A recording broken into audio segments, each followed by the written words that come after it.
সকালবেলা ঘুম ভেঙে গেল, বলবো আলহামদুলিল্লাহ, ওগো আল্লাহ তুমি আমাদের মৃত থেকে আবার জীবন্ত করেছো, চাইলে ঘুমের ঘরে নিয়ে যেতে পারতে।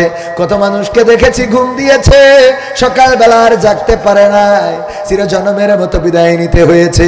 সকালবেলা সূর্য উঠেছে পূর্ব দিগন্তে, কলকাকলি পাখির কলকাকলিতে মুখরিত হয়েছে এই সমাজ, এই দেশে এই বাজার ঘাটগুলো আবার জনগণে পরিপূর্ণ হয়ে গেছে, জনগণের কোলাহল বেড়ে গেছে। ওগো আমার ভাইয়েরা, অথচ যে মানুষটা ঘুমালো, ঘুম ভাঙলো না, ওর আর কোনোদিন এই পৃথিবীর জমিনে দেখা যাবে না। এভাবে আমরাও একদিন চলে যাব, বলেন ঠিক না বেঠিক? যে আল্লাহ আমাদের ঘুম ভাঙিয়ে দেয়, সে আল্লাহর শুকরিয়া আদায়ের দরকার আছে না নাই? আল্লাহর শুকরিয়া ঘুম ভেঙে উঠেই প্রথমে আল্লাহর শুকরিয়া আদায় করব। আর শুকরিয়ার সবচেয়ে উত্তম মাধ্যম হলো নামাজ আদায় করা। কি করা? নামাজ আদায় করবেন। বিয়ে করেছেন, নামাজ আদায় করবেন। প্রেমিকা আপনার চিঠি অ্যাকসেপ্ট করেছে, নামাজ আদায় করবেন। হ্যাঁ হুজুর, হ্যাঁ না, খবরদার না। তারপরেও আমি এটা বললাম কিসের জন্যে? খারাপ কাজ করলেও শুকরিয়া আদায় করবেন আল্লাহর, যে আল্লাহ আপনার শক্তি দিয়েছে, অন্তত তা খারাপ কাজ করতে পারিছে। কথা কয় না? আল্লাহ যদি শক্তি না দিত, যেমন ধরেন হাত নাই, এ চুরি করতে পারবে জীবনে? বাইক চুরি করতে পারবে? হাত নাই তো বাইকে গিয়ার দেবে কেমন? গ্যাস দেবে, পিক আপ ধরবে কেমন? ঠিক না? তার মানে হাত পা যদি না থাকে, তাইলে আপনি চুরিও করতে পারবেন না। তো চুরি করতে গেলেও কি করতে হবে? আল্লাহ শুকরিয়া দেয় যে আল্লাহ তুমি আমার তৌফিক দিছাও, এই জন্য চুরি করতে পারলাম। তুমি শক্তি না দিলে চুরি করতে পারতাম না, ভিক্ষি করে খাইতে হতো। কথা কয় না? তবে চুরি করা যাবে না, এটা বোঝানোর জন্য বললাম যে খারাপ কাজ করলেও আল্লাহ তৌফিক না দিলে আপনি এই খারাপ কাজটাও করতে পারতেন না। কথা কয় না? এখন সাদাবাজি বেড়েছে না কমেছে? বেড়েছে মানে কি, কিছু লিগাল কিছু ইলিগাল দুইভাবেই টাইম দিছে। তো এই যে সাদাবাজি করছেন, তারও তো আল্লাহ শেখ হাসিনার ওই দেশে না পাঠাই দিলে টাকা নেতেন কি করে? কথা কয় না? ভয় করছে? ঠিক না বেঠে? স্থানীয় সরকার নির্বাচন, এটা নিয়ে অনেকের আপত্তি আছে। আপত্তি করার কোনো দরকার নেই। স্থানীয় সরকার নির্বাচন যদি আগে হয় তাহলে ভালো, কারণ এমপি যদি জামাতের হয়, জামাতরা চাবে সব চেয়ারম্যান যেন জামাতের হয়। ঠিক না ভাই? ঠিক। এমপি যদি আওয়ামী লীগের হয়, আওয়ামী লীগ চাবে সব চেয়ারম্যান যেন আওয়ামী লীগের হয়। এমপি যদি বিএনপির হয়, বিএনপি চাবে সব চেয়ারম্যান যেন বিএনপির হয়। শুধু তাই না, আবার গ্রুপিংও আছে না নাই অনেক দলে? তো যেই গ্রুপের লোক সে চাবে আমার গ্রুপের লোক যেন চেয়ারম্যান হয়। এই জন্য এমপি ইলেকশনের আগে যদি চেয়ারম্যানই ভোট হয় তাহলে তো ভালো। কথা কয় না? গোলমাল কম হবে, মারামারি কম হবে। বোঝে না, আমরা নিজেদের ভালো বুঝিনি। ডক্টর ইউনূস আছে বলেই ওই যে ডোনাল্ড ট্রাম্প মোদির সাথে কি বলিছে, আবার ওই যে কি একটা দিল্লি স্টার না কি আছে, ডেইলি স্টার, হ্যাঁ ডেইলি স্টার, দিল্লি স্টার এবং প্রথম আলো, তাদের শিরোনামের কায়দা দেখলে মাঝে মাঝে মনে হয় শিরোনামে দেশে যে ডোনাল্ড ট্রাম্পকে বাংলাদেশ বিষয়ে প্রশ্ন করাতে বলেছে যে বাংলাদেশ মোদির হাতে ছাড়িয়ে দিয়েছে। পাকা মনে হয় মোদির হাতে বাংলাদেশ, বাংলাদেশ মোদির হাতে শুধু না, মোদির প্রেসক্রিপশন করা লোকও যদি জামাত ইসলামেরও হয় তারও নির্বাচিত এই দেশে করা হবে না। মোদি যদি বলে জামাত দল ভালো, তাহলে বুঝে নেবো এই দল সমস্যা আছে। কথা কয় না? মোদি যার পক্ষে কথা বলবে আমরা বুঝে নেব সেই দল কোনোদিন দেশের পক্ষে না। সে যদি জামাতের পক্ষে বলে বুঝবো এই জামাতও দেশের পক্ষে না। যদি বিএনপির পক্ষে বুঝবো বিএনপি দেশের পক্ষে না। যদি আওয়ামী লীগকে বলে আওয়ামী লীগকেও বুঝবো দেশের পক্ষে না। কিন্তু দাদারা যেই দলের বিরুদ্ধে যাবে বুঝে নেব এই দল সঠিক পথে আছে, কারণ তারা আমাদের স্বাধীনতা সার্বভৌমত্বে বিশ্বাস করে।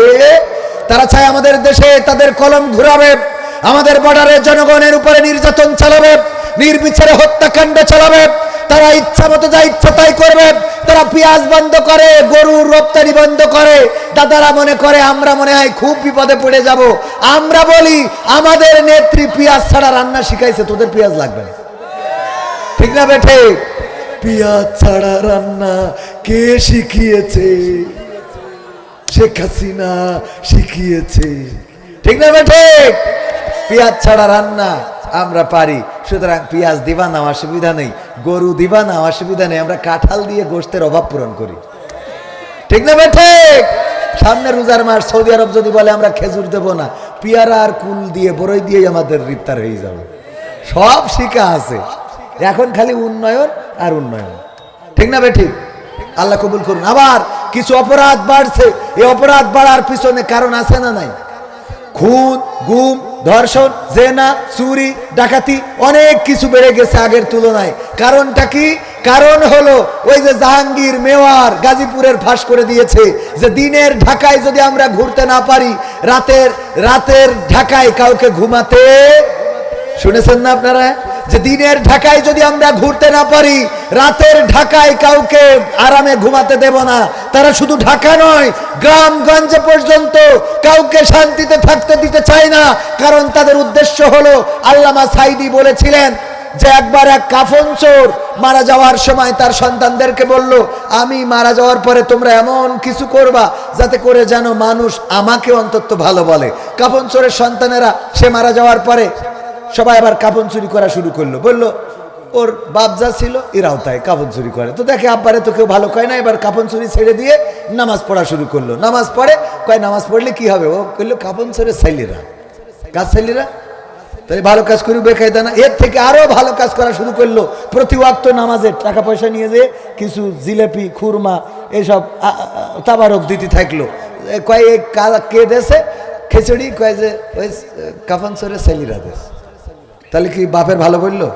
বললো না। এরপরে চিন্তা করলো আরো ভালো কাজ করি, মাঝে আব্দুল মাজেদ ভাইয়ের মতো টাকা পয়সা দান করে হাফেজে কুরআন যারা গান গায় 1000 2000 টাকা 5000 টাকা মারি দেয়।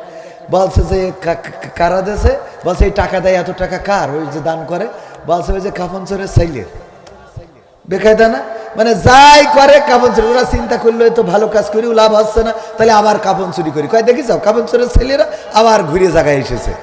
তাও আব্বারে ভালো বলে না। এবার সিদ্ধান্ত নিল আর কোনো কাফন চুরি শুধু না, এর সাথে আর একটু এক্সট্রা কাজ করতে হবে। কি করতে হবে? কাফন তো চুরি করবো, সাথে লাশটা তুলে কোলার মোড়ের মাথায় বাঁশ ভরি টেঙাইতে হবে। এইবার কাফন কবরেতে কাফন তো চুরি করে লাশটা তুলে পাশার মধ্যে একটা বাঁশ ঢুকিয়ে কলারুয়া রয়েছে ও রাস্তার মাথায় টেঙাইতে। মানসি বলা শুরু করলে এগের থেকে তো এগের বাপ ভালো ছিল, বোঝেননি? এদের থেকে তো এদের আব্বা ভালো ছিল। ওদের আব্বা তো খালি কাফন চুরি করতে, আর এরা বাঁশ ঢুকাইয়ে মোড়ের মাথায় টানাইতে হচ্ছে। ওরা বলতেছে আলহামদুলিল্লাহ, আল্লাহ এতদিন পরে আব্বার ওসিয়াতটা পূরণ করতে পারলাম। ওরাও খুশি। কেন বললাম? এই দেশে অরাজকতা, অশান্তি, একের পর এক আন্দোলন। একবার রিক্সাওয়ালা যায়, ভ্যানওয়ালা যায়, পুলিশ যায়, আনসার যায়, বিজিবি যায়, ইবতেদায়ী মাদ্রাসা শিক্ষক, তারপরে আপনার কবে না জানি ফকিররা আবার যেই দাঁড়ায় যে আমরা আর 5 টাকা 10 টাকা নেবো না, 2-4 হাজার করে দিতে হবে। কথা কয় না।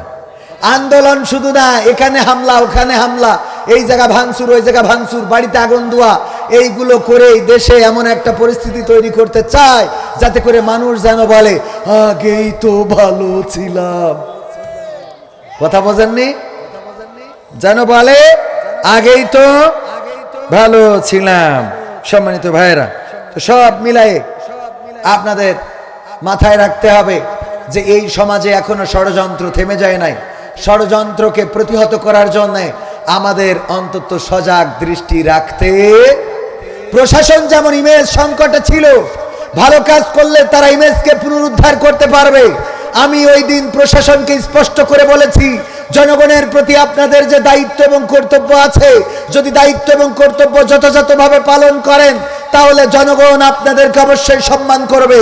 আর দায়িত্ব কর্তব্য পালনে যদি ব্যর্থ হন তাহলে 5 তারিখে যেমন থানায় থানায় হামলা করে পুলিশ বাহিনীকে বিভিন্নভাবে হেনস্থা করেছে, এই বাংলার জনগণ আবারও তারা আইন হাতে তুলে নিতে বাধ্য হয়ে যাবে।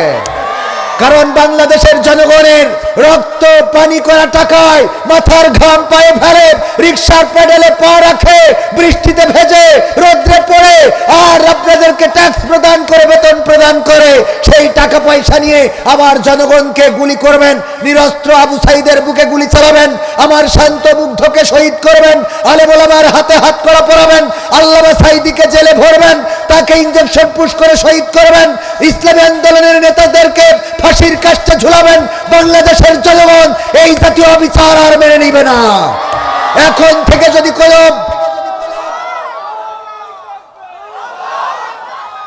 থেকে যদি অন্যায় ভাবে, সে হোক আলেম, সে হোক জালেম, সে হোক আওয়ামী লীগার, হোক বিএনপি, সে সন্ত্রাসী, নাস্তিক, যাই হোক না কেন, অন্যায় ভাবে যদি কারো প্রতি কোনো অবিচার করা হয় তার বিরুদ্ধে জনগণ ফুঁসে দাঁড়াবে। কারণ অন্যায় ভাবে কোনো আওয়ামী লীগ, কোনো বিএনপি, কোনো নাস্তিক, কোনো হিন্দু, কোনো বৌদ্ধ, কোনো খ্রিস্টান, এমনকি একটা কুকুরের প্রতি অবিচার করা যাবে। ওমর রাদিয়াল্লাহু তাআলা আনহু বলেছেন, আমি যেহেতু এই রাষ্ট্র ক্ষমতায়, ওগো আমার নাগরিকেরা শুনে নাও, আমি যতদিন রাষ্ট্র ক্ষমতায় আছি, যদি ফোরাত নদীর তীরে কোনো একটা কুকুরও না খেয়ে অভুক্ত অবস্থায় মারা যায়, ওই পরকালের ময়দানে আমি ওমরকে সেটার জন্য জবাবদিহিতা করা লাগবে। যদি একটা কুকুরও না খেয়ে মারা যায়, রাষ্ট্রের প্রধান কতটা ভয়ে থাকেন। একবার একজন ব্যক্তি ওমর রাদিয়াল্লাহু তাআলা আনহুর কাছে গেল একটা ফতোয়া জানার জন্য। যে শুনলেন ওমর রাদিয়াল্লাহু তাআলা আনহু গিয়েছেন পানি আনার জন্য, জিজ্ঞাসা করলেন কোন রাস্তায় গিয়েছেন? বলল এই তো এই রাস্তায় গিয়েছে। সেই রাস্তায় রওনা করলেন, পথিমধ্যে দেখা হয়ে গেল ওমর রাদিয়াল্লাহু তাআলা আনহু একটা পানির পাত্র কাঁধে করে নিয়ে আসছেন। লোকটি সালাম বলে বললেন, ওগো ওমর, এসেছিলাম আপনার কাছে একটা বিষয়ে ফতোয়া জানার জন্য। বলল ফতোয়া কি? ফতোয়া জানতে চাই। কি ফতোয়া জানতে চাও? ওই লোকটি বলল, ওগো ওমর, আপনার কাঁধের উপরে পানির কলস, যদি সেটা নিয়ে একটু সেটা নামিয়ে কোথাও বসতেন তাইলে আপনার সাথে কথা বলা সুবিধা হতো, যেহেতু আমার বিষয়টা জানতে এবং আপনার উত্তর দিতে একটু সময়ের প্রয়োজন হবে। ওমর রাদিয়াল্লাহু তাআলা আনহু বসলেন, একটা জায়গা দেখে বসলেন, কিন্তু পানির পাত্রটা মাটিতে না রেখে নিজের উরুতের পরে রেখে দিয়েছেন। ওই লোকটি বলল, ওমর, এতক্ষণ তো ছিল পানির পাত্র কাঁধের উপরে, এখন আপনি নিয়েছেন দুইটা পায়ের উপরে, আপনার কষ্টটা তো আরো বেড়ে গেছে, যদি পারেন পানির পাত্রটা একটু মাটিতে রাখেন। ওমর রাদিয়াল্লাহু তাআলা আনহু বললেন, ওগো নবীর সাহাবী, তুমি কি দেখতে পাচ্ছ না এই পানির পাত্রটা ভিজা অবস্থায় রয়েছে? এটা যদি এই মাটিতে রাখি, এই মাটিটা আমার না, এই জায়গাটা আমার না, এটার কোনো না কোনো মালিকানাধীন কারো। এখান থেকে আমার কলসের নিচেই, এই ভিজা কলসের নিচেই যদি কোনো মাটি লেগে আমার বাড়িতে চলে যায়, ওই মাটির হিসাব যদি আল্লাহ পরকালের ময়দানে আমার কাছে চায়, আমি কেমন করে দেব? আল্লাহ যদি বলেন, ওগো ওমর, অমুকের জমিনের মাটি তোমার কলসের নিচেই করে বাড়িতে নিয়ে এসেছিলে, আমি ওমর কেমন করে হিসাব দেব বলো দেখি। ওই লোকটি আর কোনো কথা না বলে ওনাকে সালাম দিয়ে রওনা করলেন। ওমর রাদিয়াল্লাহু তাআলা আনহু ডাক দিলেন, ওগো নবীর সাহাবী, তুমি কোন একটা ফতোয়া জানতে এসেছিলেন, কোন একটা ফতোয়া জানতে এসেছিলে, তুমি কোন একটা বিষয় আমার কাছে সমাধান নিতে এসেছিলে, কেন চলে যাও? বলল, গো ওমর, আমার বিষয়ের সমাধানটা পেয়ে গিয়েছি। আমি যেই নালিশ নিয়ে এসেছিলাম, যে বিষয়ে জানতে এসেছিলাম, সেটার উত্তর আমি পেয়ে গেছি। কেমন করে পাইলে? আমি তো এখনো উত্তর দিলাম না। ওই লোকটি বলল, আমি একটা জমি, অপর পক্ষের জমি কোনো না কোনো ভাবে আমি নিতে চাই, মনে হচ্ছে যে আমি তার প্রতি হয়তো অবিচার করে ফেলতেছি, এই জমি নিয়ে ঠিক হবে নাকি ঠিক হবে না, এই নিয়ে আমি আপনার কাছে এসেছিলাম। কিন্তু আপনি কলসের নিচেই করে মাটিটাও বাড়িতে নিতে চান না। যদি আল্লাহর বিচারের কাঠগড়ায় দাঁড়াতে হয়, আমি কেমন করে তার জমিটা ভক্ষণ করব? আমার বোঝা শেষ, এই জমি নেওয়া আমার জন্য উচিত হবে না। আর আমাদের চেয়ারম্যান, আমাদের এমপি, আমাদের মেম্বার, তাদের খাটের নিচেই সয়াবিন তেলের বোতল আছে না নাই? বিধবা ভাতার কার্ডগুলো শালীর নামে, আপনজনদের নামে, শাশুড়ির নামে এমনি ভাবে দিয়ে দেয়। আবার অনেকের নাম আলাদা, আইডি আলাদা, ফোন নাম্বার একটা। স্কুল থেকে টাকা দিলে সরকার, নাম আইডি আলাদা, ফোন নাম্বার বিকাশ নাম্বার একটা। এক চেয়ারম্যান একই বিকাশ নাম্বার দিয়ে দিয়েছে, মানে ওদের আইডি দিয়ে টাকা ঢুকবে চেয়ারম্যানের অ্যাকাউন্টে। সুবহানাল্লাহ, ও নাউজুবিল্লাহ। আছে না নাই?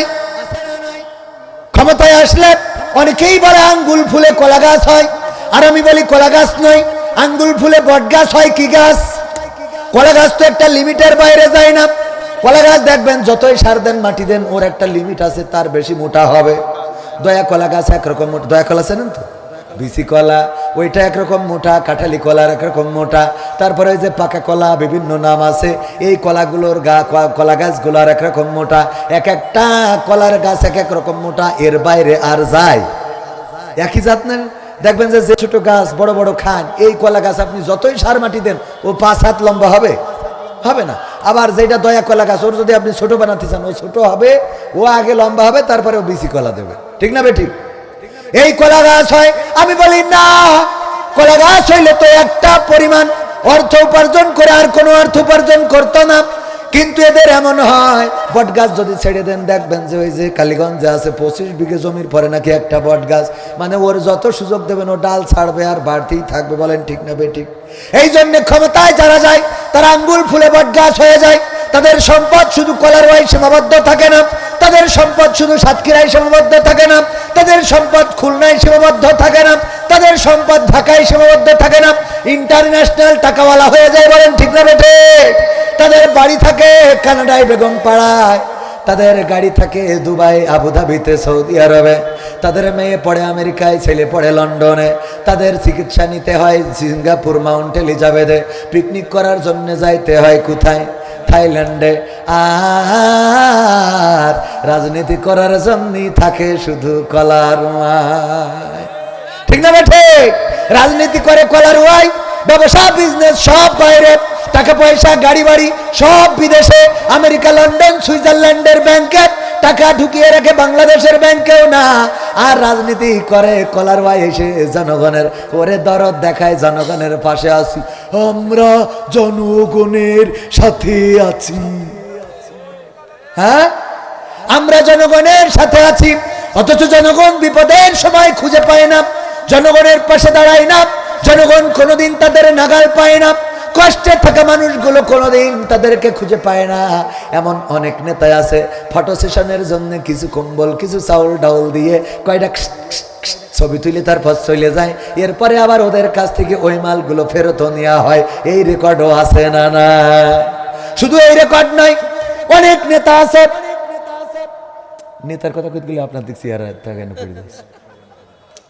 অনেক নেতা আছে ভোটের আগে মাইক দিয়েছে মসজিদে, অথবা মসজিদে ইট কিনে দিয়েছে, এই করেছে তাই করেছে, দেখা যায় ভোটে নির্বাচিত হইতে পারেন নাই, মসজিদের মাইক খুলি বাড়ি নিয়ে যায়।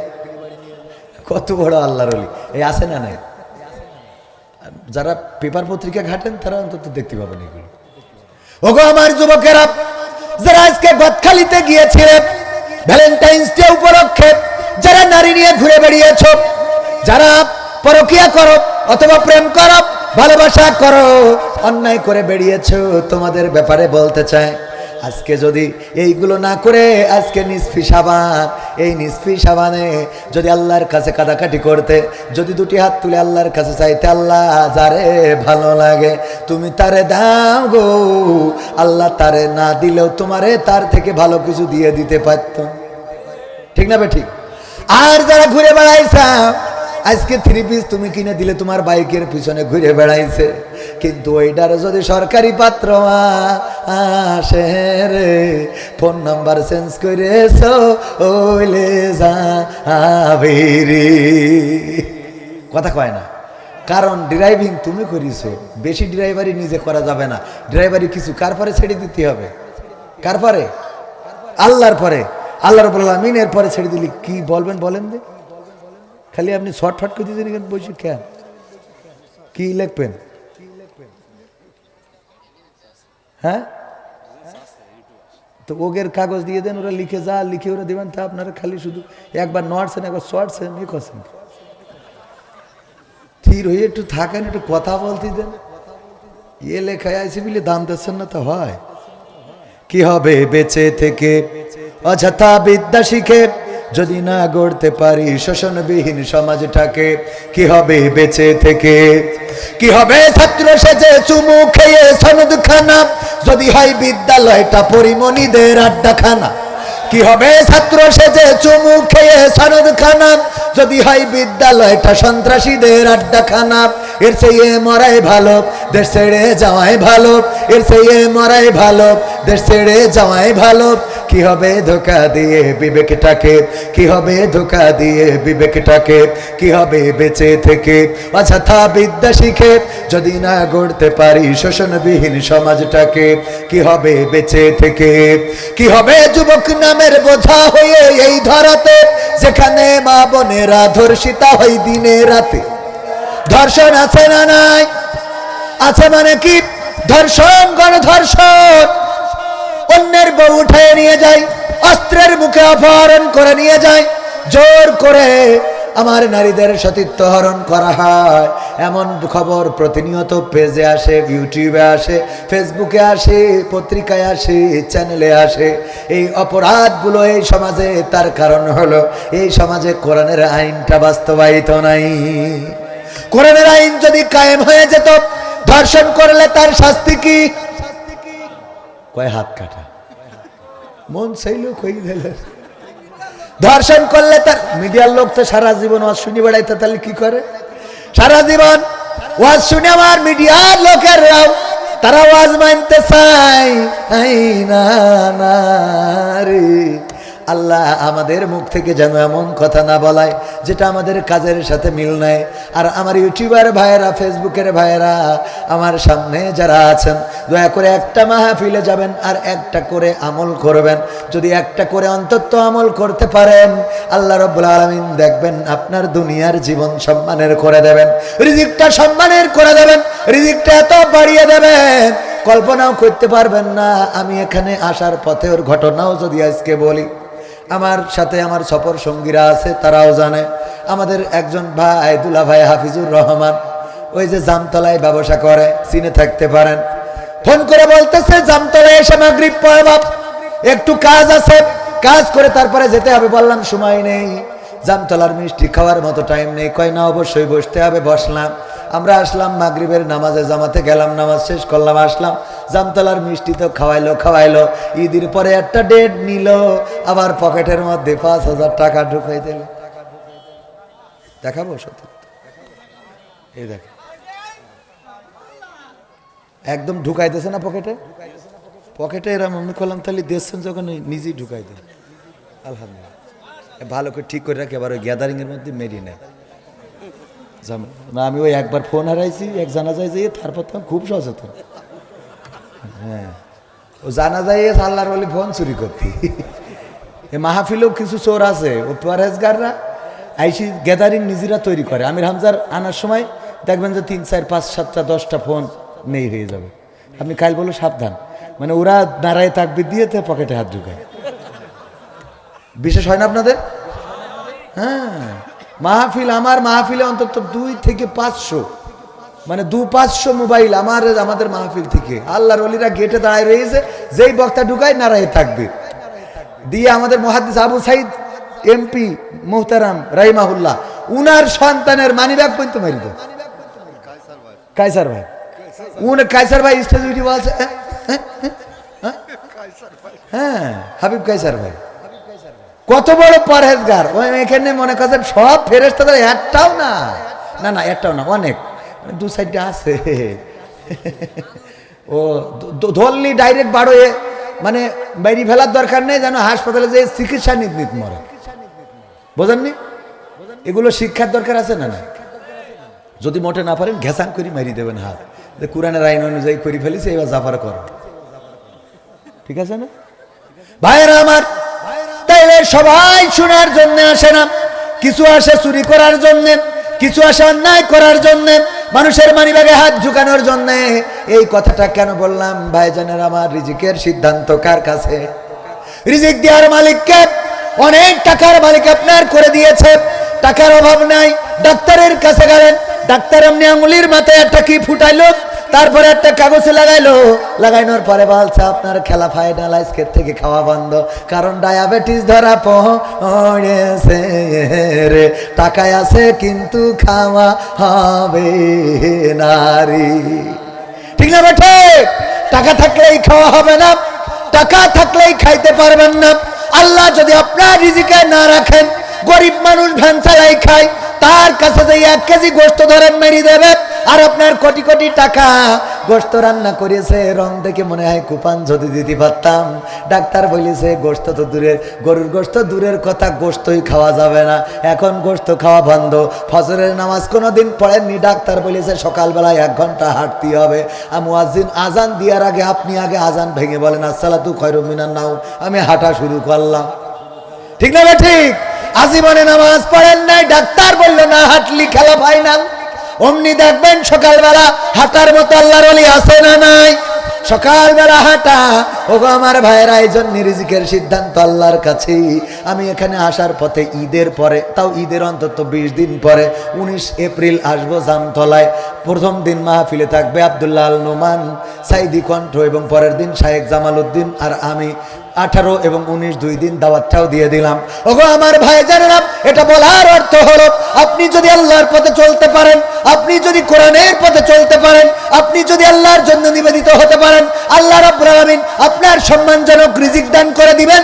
এমন রিজিক দিবেন আপনি কল্পনাও করতে পারবেন না কেমন রিজিক আল্লাহ আপনারা দিবেন। মালয়েশিয়ায় গেলে আমার ভাইজান এখানে সাক্ষী, ডিয়াওয়ারাং সুম্মাতাও কালোসায়াপি মালয়েশিয়া, এয়ারপোর্ট থেকে শুরু করে একেবারে এয়ারপোর্ট পর্যন্ত সাইরানা পয়সা নিজের পকেট থেকে খরচ করা লাগে না।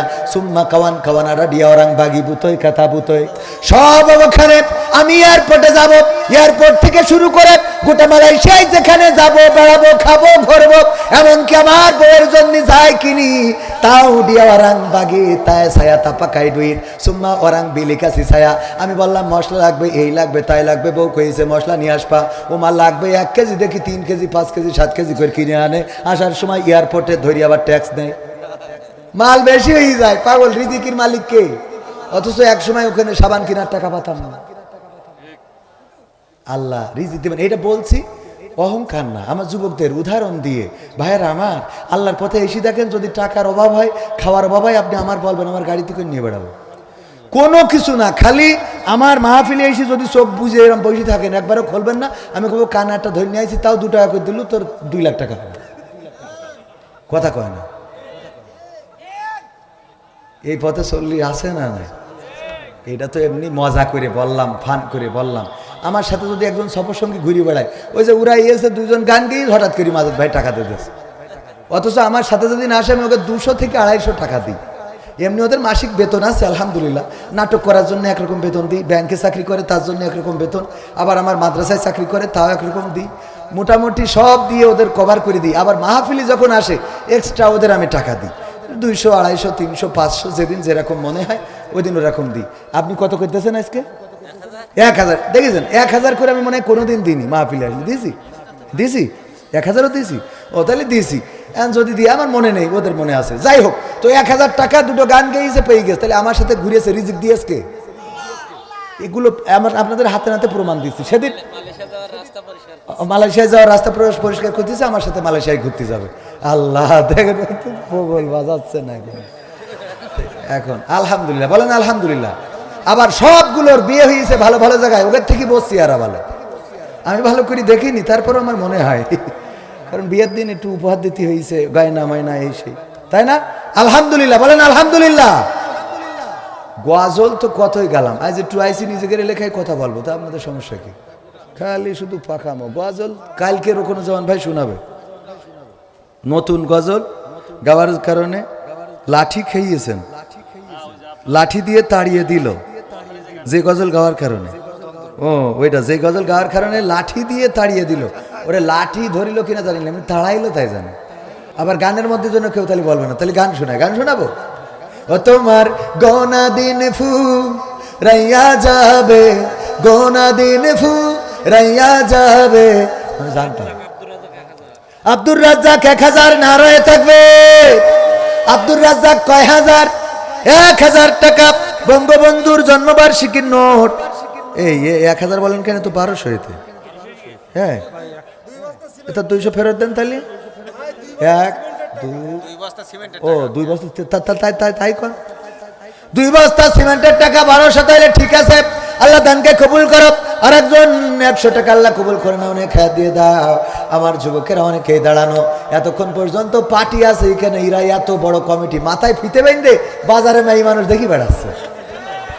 স্বেচ্ছাসেবকরা দেখলাম এর কাটি কইতে ওর কাটি কইতে, অথচ এই যুবকরা দাঁড়ানো, এর পাশে দাঁড়ানো, এ 108 এখন ঘাড়ে করে নিয়ে যাচ্ছে। আর এতক্ষণ বাদাম খাই বেড়াচ্ছিল, ডার্লিং এর বাদাম কিনে দিয়ে বেড়াচ্ছিল। এই স্বেচ্ছাসেবককে ধরিয়ে আগে কাটি খোলা দেয়। আব্দুল্লাহ ভাই 2 ব্যাগ সিমেন্ট, আল্লাহ দানকে কবুল করো, নেখায়াত দিয়ে দাও, মনের স্বপ্ন পুরা করে দাও, পঞ্চমদের কবুল করে নাও। কিরা ইউনুস ভাই কই আছে তো? ও ভাই একটু এই পাশে এসে, আপনাকে গ্রামের তাহলে ঠিক আছে। ও যুবক মানুষ মাশাআল্লাহ, এই তোমার সামলা যুবক পাইপলাইনের মিস্ত্রি, হ্যাঁ ভালো করে পানি যেন খালি ফুট হয়েই যায়। ইয়াকুব, ইমাম গাজী, জিন্না, রিজিয়া, তারপরে আমিউদ্দিন, আমিসউদ্দিন, মুসলিমা, শাহিদা খাতুন, আব্দুল সাত্তার। কি করেছিল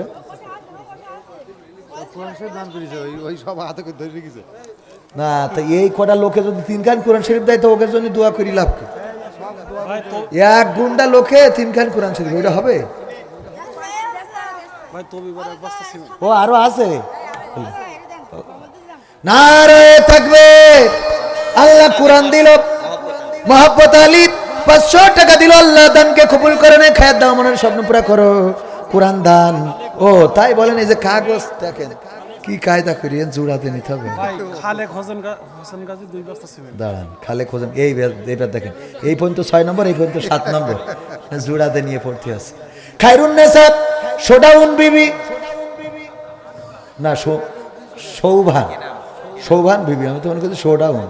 নবীউদ্দিন, করিমুন নেসা, জাবেদা খাতুন, সোহেল রানা, ইয়াকুব, ইমান গাজী, জিন্না, রিজিয়া, তারপরে আমিসউদ্দিন না কিটা জানো, অমিদউদ্দিন না আমিউদ্দিন, মুসলিমা, শাহিদা খাতুন, আব্দুল সাত্তার। আল্লাহ দানকে কবুল করেন। আপনি 200 টাকা দিলে হয়? ও আপনার কাছে নাও। এই পৃথিবী ছেড়ে যারা চলে গেছে, আল্লাহ তুমি দয়া করে তাদের কবরগুলো জান্নাতের বাগান বানাইয়া দাও। তারপরে আরো কিডা দেবেন। 1000 টাকার নোট খালি এক কান তাড়াতাড়ি, এই তাড়াতাড়ি, বক্তা চলে আসছে, এসে গেছে।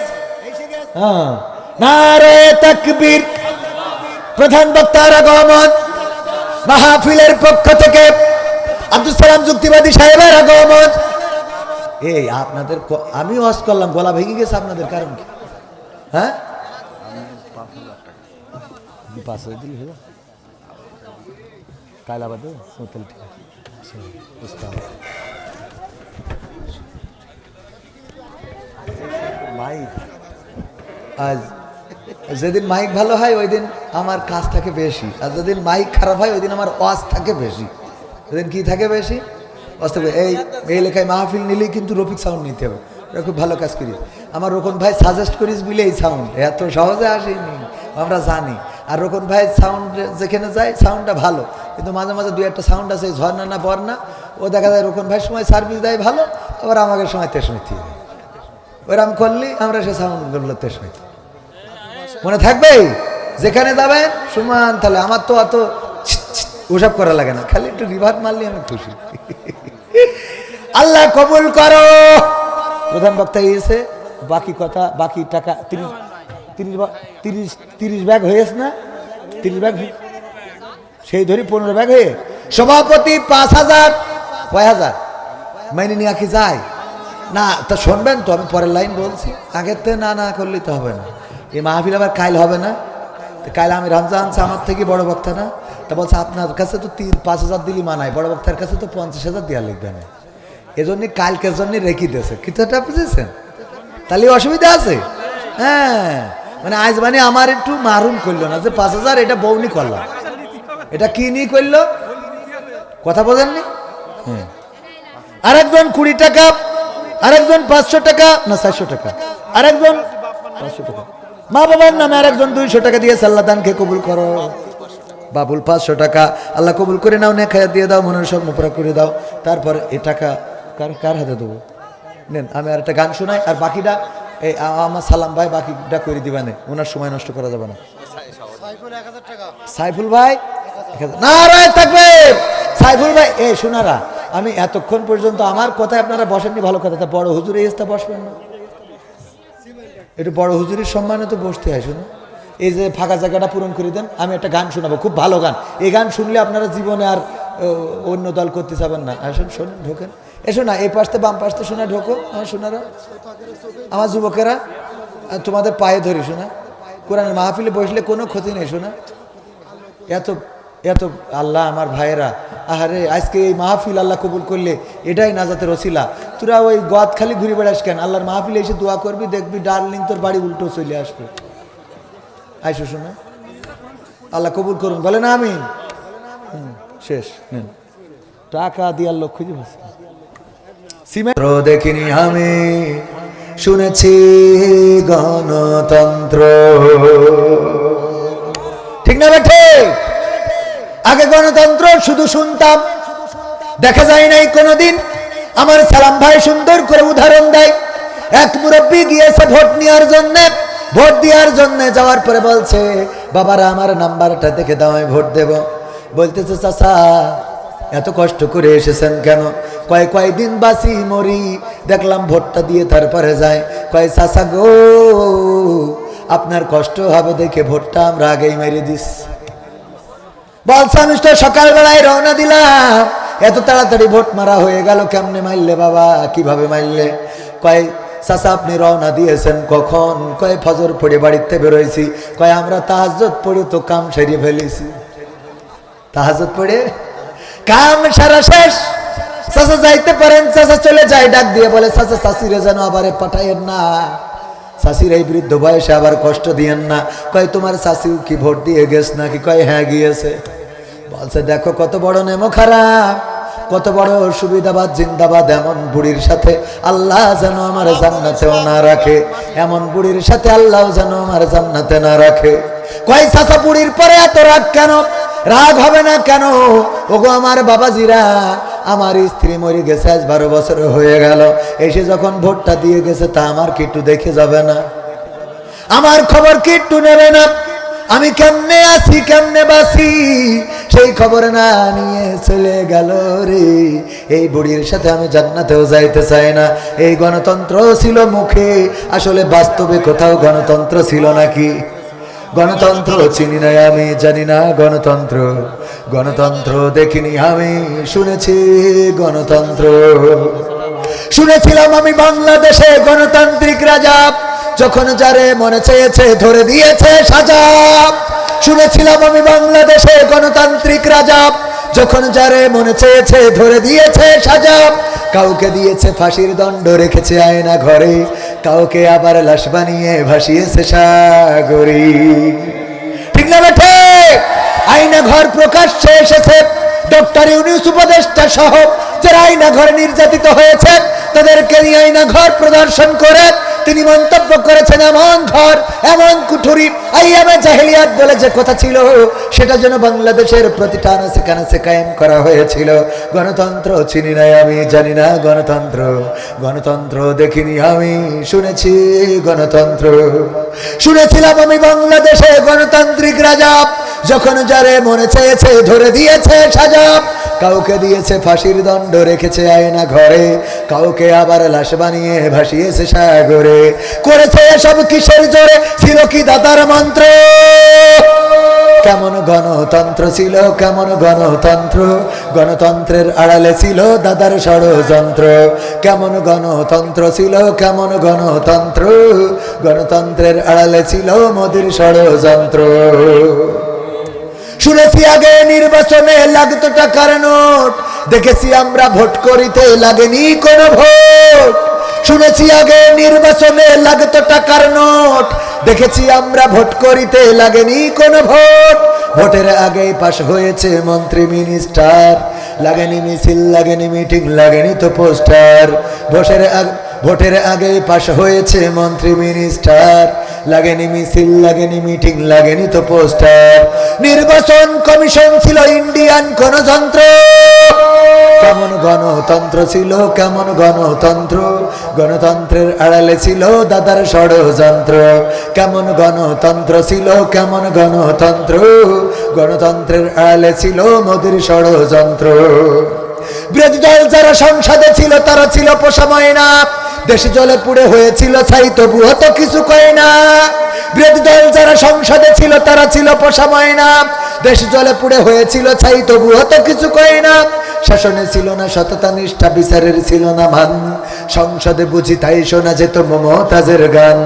শাসনে ছিল না সততা নিষ্ঠা, বিচারের ছিল না মান, সংসদে বুঝি তাই শোনা যেত মমতাজের গান। বিরোধী দল নাই, ওটা তো ছিল ডিজিটাল ষড়যন্ত্র। কেমন গণতন্ত্র ছিল, কেমন গণতন্ত্র? গণতন্ত্রের আড়ালে ছিল রয়ের ষড়যন্ত্র। কেমন গণতন্ত্র ছিল, কেমন গণতন্ত্র? গণতন্ত্রের আড়ালে ছিল মোদির ষড়যন্ত্র। নায়েবে রাসূল কোরআনের পাখি বলতো মানুষ যারে, 13টি বছর সেই মানুষের রেখেছিল কারাগারে। নায়েবে রাসূল কোরআনের পাখি বলতো মানুষ যারে, 13টি বছর সেই মানুষের রেখেছিল কারাগারে। কোরআনের কথা বলতে গেলেই করতো গ্রেফতার, ইসলামী বই কোরআন হাদিস করতো যে উদ্ধার। দিনের কথা বলতে গেলেই করতো গ্রেফতার, ইসলামী বই কোরআন হাদিস করতো যে উদ্ধার। ওসবে নাকি থাকতো লেখা নাশকতার মন্ত্র।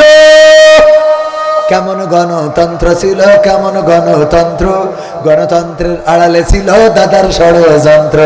কেমন গণতন্ত্র ছিল, কেমন গণতন্ত্র, গণতন্ত্রের আড়ালে ছিল মোদির ষড়যন্ত্র। কেমন গণতন্ত্র ছিল, কেমন গণতন্ত্র, গণতন্ত্রের আড়ালে ছিল রয়ের ষড়যন্ত্র।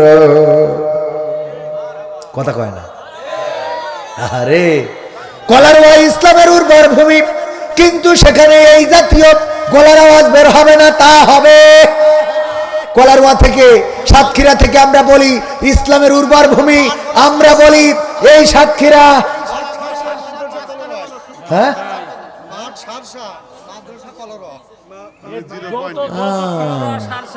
এ তো বেকায়দা অবস্থা। সাউন্ডও কলারওয়া। আরেকজন একশো নেন, ও তালি ভুল হয়ে যাচ্ছে বারবার। আর ভাই বসে রেখে কথা বলবো না, মনে করিলাম আপনাকে একটা ঝাঁকানি দিয়ে দেখবো তো এই গলায় কিরাম জোর, দেখবো, টেস্ট করবো, যাতে প্রধান বক্তা একটা এনার্জি পাই, দেখবো। যেহেতু দুই থানার, কলারওয়া সারসা, মাঝখানে মাদ্রাসা সারসায়, মাহফিল হচ্ছে মাদ্রাসা কলারওয়ায়, মাহফিল হচ্ছে সারসায়। শুধু তাই না তো, সারসা হইলো আবার যশোর জেলার মধ্যে, আর কলারওয়া সাতক্ষীরার মধ্যে, মানে দুই জেলার মাহফিল। ঠিক না ভাই? ঠিক। তাহলে আওয়াজ সেরকম হওয়ার দরকার আছে না?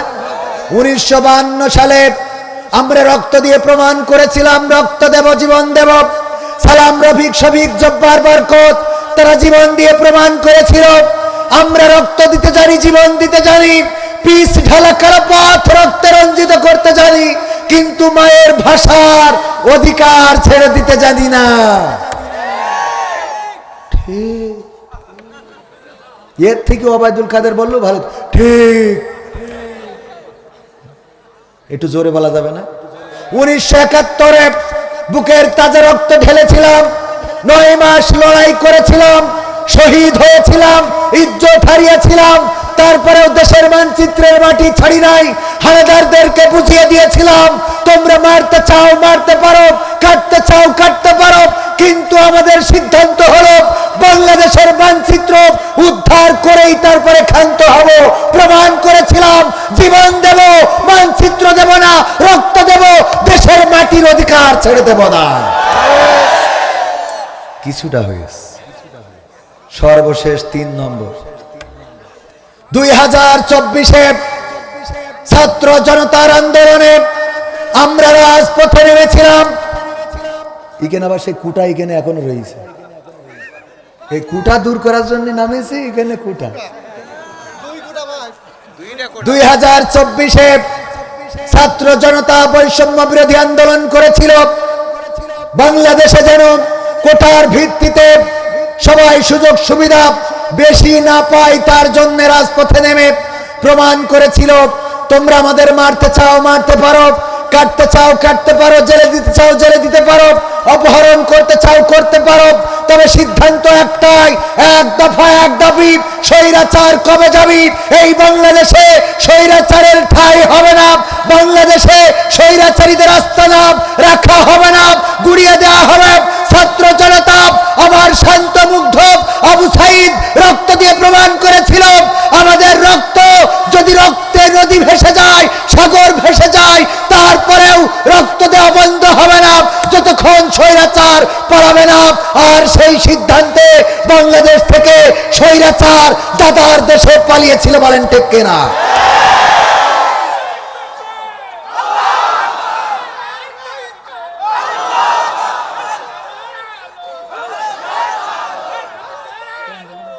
সংগ্রামী তাওহীদি জনতা, 2টা জেলা সাতক্ষীরা যশোর, 2টা থানা সারসা কলারওয়া, এখানে 2 জেলার, এক জেলায় ওয়াজ করলে 2 জেলার হয়ে যাচ্ছে। 2 জেলার তাওহীদি জনতাকে বলতে চাই, আমি যশোরের, আপনারা যারা সাতক্ষীরার, দুই জেলার তাওহীদি জনতাকে সিদ্ধান্ত নিতে হবে। তাওহীদি জনতা নিয়ে এক উপদেষ্টা কটাক্ষ করেছিল, আমরা প্রমাণ করে দিয়েছি। পরের দিন তিনি আবার উল্টো ওয়াজ শুরু করেছেন, উপদেষ্টা হইলেই তাওহীদি জনতার বিপক্ষে যাওয়া যাবে। এই তাওহীদি জনতা সিদ্ধান্ত নিতে হবে। 1952-তে, 1971-এ, 2024-এ যেমন রক্ত দিয়েছি, আগামীতে আল্লাহর জমিনে আল্লাহর দ্বীন কায়েমের জন্য ইসলামী আন্দোলনের নেতারা যদি ডাক দেয়, কোরআনকে বুকে ধারণ করে রাজপথে ঝাঁপিয়ে পড়তে হবে। যদি বাতিলের বুলেট আমাদের বক্ষ ভেদ করে, যদি আমাদের রক্তে সাগর ভেসে যায়, রক্তে যদি রঞ্জিত হয় এই সাতক্ষীরা যশোরের জনপদ, সেই রক্তের সাগরে সাঁতার কেটে কেটে একটি রক্তাক্ত বিপ্লবী কালেমার পতাকা বাংলার জমিনে উড়ানোর পরেই ক্ষান্ত হব। এই সিদ্ধান্তে রাজি কারা কারা দেখতে চায়?